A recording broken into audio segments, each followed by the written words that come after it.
بصوا. طيب زي ما انا معوداكم بقى بحب اسمعكم صوت القرمشه. قرمشه بذوبان، حاجه كده تحفه، احلى من الكيكه واحلى من البسكوت.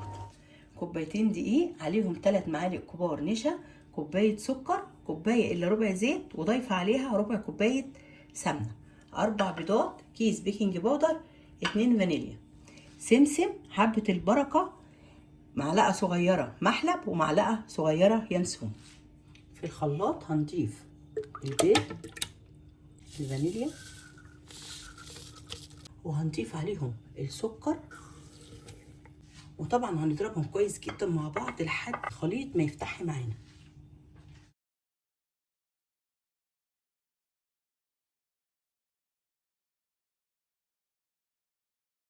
هنضيف دلوقتي معلقه صغيره محلب، ومعلقه صغيره ينسون، وهنضيف الزيت على السمنه. وهنعمل ايه؟ هنضرب كل الكلام ده مع بعض كويس جدا.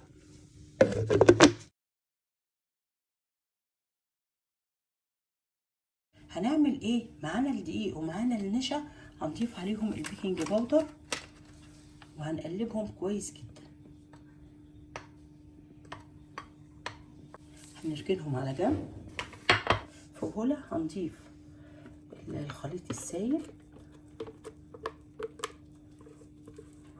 وهنبدأ نضيف الدقيق حبة حبة كده ونقلب.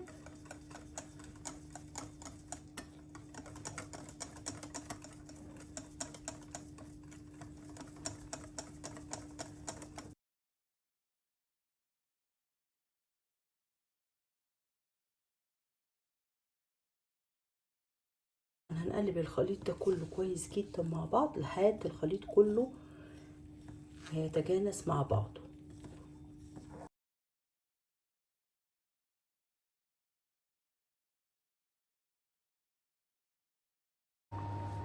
طبعا بصوا القوام عامل ازاي، قوامها طبعا اتقل من قوام الكيك. على طرف المعلقه هنضيف اخر حاجه بودره زعفران، هنضيف الحبه اللي انتم شايفينهم دول عشان ناخد اللون اللي احنا بنشتري بيه البسكوت الجاهز. هنحط كده، هنقلبه كويس جدا مع بعض.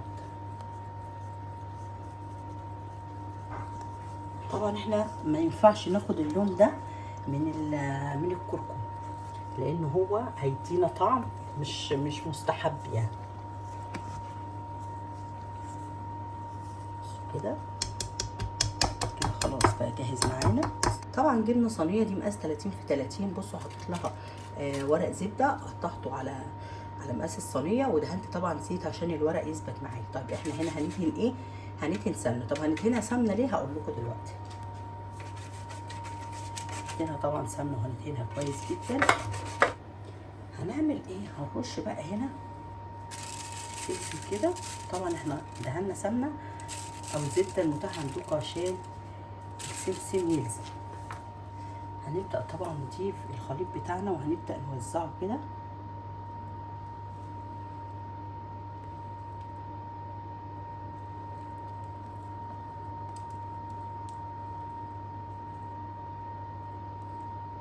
طبعا احنا كده حطينا كل الخليط بتاعنا في صينيه. وهنعمل ايه؟ هنجيب كيس، والكيس ده طبعا هيكون مدهون زيت.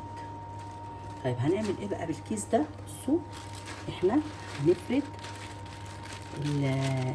عجينه البسكوت معانا، بس طبعا لازم ندهنه زيت، لان احنا لو ما دهناهوش زيت هيلزق وهنهدر كتير قوي في المكونات بتاعتنا.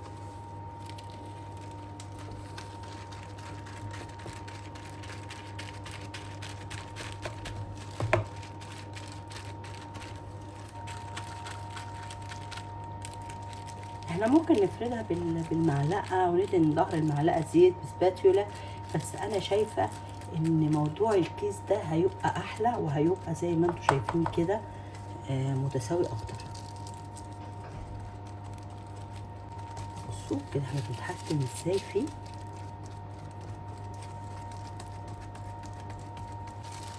كده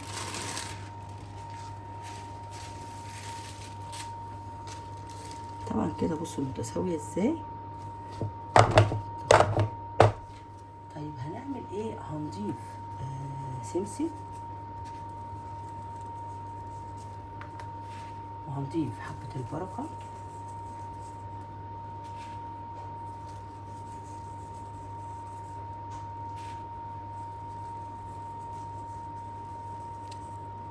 وهنعمل ايه؟ هنحطه في الفرن على درجة حرارة 180، فرن مسخن مسبقا.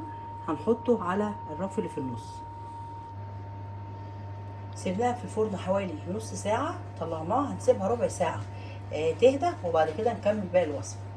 طبعا احنا ربع ساعة كده وسيبناها لحد ما هديت معانا خالص. طبعا ورق الزبدة بيسهل علينا الموضوع جدا. نعمل ايه؟ هنقسمها كده من النص،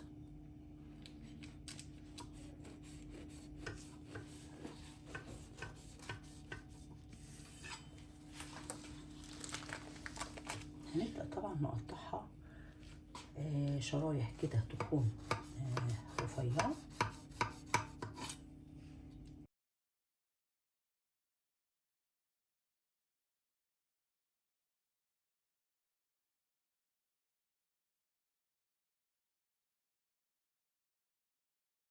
هنجيب صاج ولازم ندهنه طبعا زيت، وهرص فيه كده شرايح البسكوت.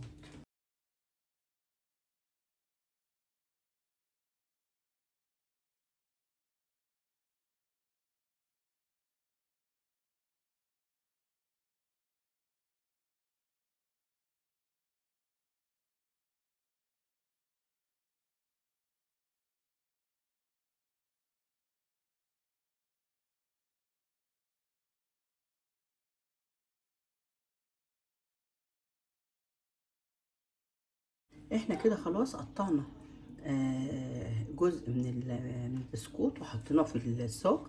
وهنعمل ايه؟ هنحطه في الفرن. اول ما الجنب ده يحمر هنقلبه على الجنب التاني، وهنرجع نقدمه مع بعض. طبعا خلاص احنا كده طلعنا البسكوت. عملنا ايه؟ قطعناه، وبعد ما قطعناه حطيناه في الصاج. عايزين تحطوه من تحت بس تاخدوا بالكم منه. عايزين تحطوه في الرف اللي في الرف الوسطاني لحد ما ياخد لون، حطوه. طبعا اهم حاجه تاخدوا بالكم منه. انا عملت ايه؟ انا حطيته من تحت بس كنت بتابعه لحد ما خد اللون ده كده، رحت قلباه على الناحيه التانيه خد نفس اللون. وبصوا شكله، بصوا عامل جميل ازاي. بصوا بصوا بسكوت جميل جدا وبيدوب دوب كده. بصوا جميل جدا. وطبعا كل ما يقعد كل ما هتلاقوه قرمش معاكم. جربوه، وبجد بجد وصفه ناجحه جدا، وصفه رائعه هتعجبكم جدا. طبعا بالنسبه لكميه اليانسون، انا حطيت معلقه صغيره ينسون ومعلقه صغيره محلب. ممكن تبدلوا المعلقتين بمعلقه كبيره ينسون، او معلقتين كبار على حسب ما انتوا بتحبوا الطعم او تفضلوا. جميل جدا والف هنا. وهنبصوا